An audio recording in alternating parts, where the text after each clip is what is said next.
కొంతకాలం నాకు cinema ఇండస్ట్రీతో gap వచ్చింది. ఆ టైంలో విజయవాడలో అంటే మా ఫాదర్ చనిపోవటం, కొంత ఫ్యామిలీ ప్రాబ్లమ్స్, ఇట్లా విజయవాడలో ఉన్నప్పుడు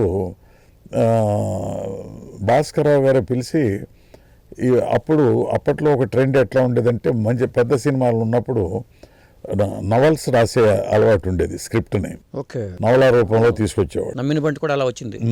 ఆ టైంలో ఈ రామారావు గారు కోడలు దిద్దిన కాపురం సినిమా చేస్తున్నారు.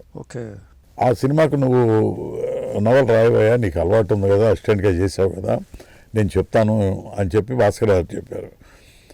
అలాగే నన్ను రమ్మని చెప్పి ఆయన మద్రాసులో ఉన్నప్పుడు నన్ను పరిచయం చేశారు రామారావు గారికి.